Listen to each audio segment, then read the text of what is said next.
Hey, everybody, and Happy New Year. Welcome to 2023. And we wanted to give you the opportunity to reflect on 2022 and to move forward in 2023 with confidence as we pursue the Lord. So, to do that, we gave you this guided spiritual assessment video, and the hope is that you'll take the time to go through this either personally or with your family or with your tribe, and to do it at your own pace. I'm going to go through the material quickly, but please pause it at each section and take as much time as you need to work through it. And I got this material from Pastor Daniel Williams from Terra Nova, Saratoga, and it's a really helpful resource. So let's start the spiritual assessment guide. To start, I want you to quiet your heart and your mind. I want you to get rid of any distractions that are going on. If it's your phone, turn it off, push it away. If it's a screaming child, politely ask them to stop. I know that always works. But whatever might be distracting you, get to the point where you are quiet before the Lord and listening for Him. Be still and know that He is God. And be still and know that He's a God that wants to draw near to you. Here are the three sections for the spiritual assessment. First one, we're going to reflect on where you've been this past year. Secondly, we're going to prepare for growth in the season ahead. And thirdly, we're going to decide on how to engage with God and others in a new way. And remember, go at your own pace. If you need to pause at each section, maybe might take you 10 minutes in one area and 20 in the other and 30 in the other. Go at your own pace. But let's start with the first one. Let's take some time to reflect. First, let's reflect on what was helpful in 2022 in our relationship with the Lord. What was helpful? What was life-giving? What increased your faith? What gave you joy in your relationship with the Lord? What deepened or matured your relationship with the Lord? Who were the people that helped in that?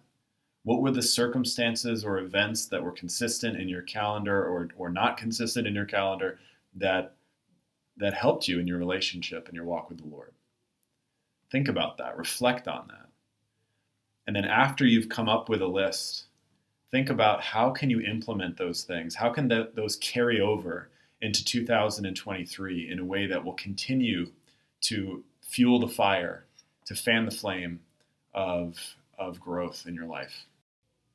Next, I want us to reflect on not what was helpful, but what hindered our relationship with the Lord in 2022. What robbed you of joy? What took away some of your love for the Lord or your confidence in Him? And why? We have to walk in the light as He is in the light, which means we need to be honest with ourselves, honest with the Lord, and honest with other believers as well. Are there areas in your life that you're not walking in the light? Is there unconfessed sin? Is there anger or bitterness or unforgiveness that you did not deal with in 2022? Are there emotions that kept popping up like anger or fear or anxiety? Consider these things. Write them down, pause it, take as long as you need to do that.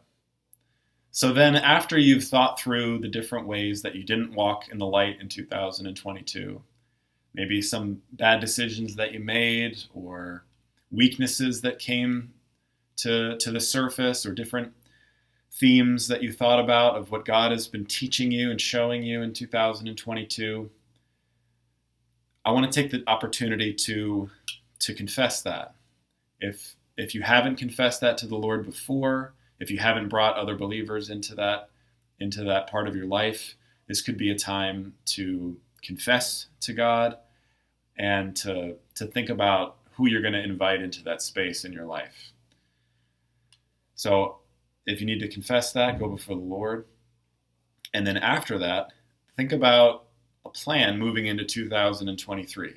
Think about a realistic and a practical way forward. And then engage that plan. But before you move on to the next part of your day, please remember that even if you have the perfect plan of what needs to change in 2023 and how to grow in your relationship with the Lord, perfect plans don't change people. God changes people. It's Christ's work in us that changes us. He tells us in Philippians 2 that we should work out our salvation with fear and trembling. Yes. But it's God who works in us, both to will and to do his good purpose, Philippians 2:12-13. It's God working in us. It's when we're connected to him. He's the vine, we're the branches, John 15. And so he does the changing in our hearts. So let's connect with the Lord. Let's continue to follow him in 2023. And as we're intentional in our planning, we're also leaning on the only one who can change us and mature us more into the likeness of Christ. Looking forward to seeing you guys in a week, January 8th. We're going to start the book of Hebrews. If you have time this week, I highly encourage you, go through the book.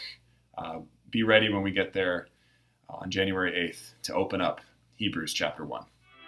God bless.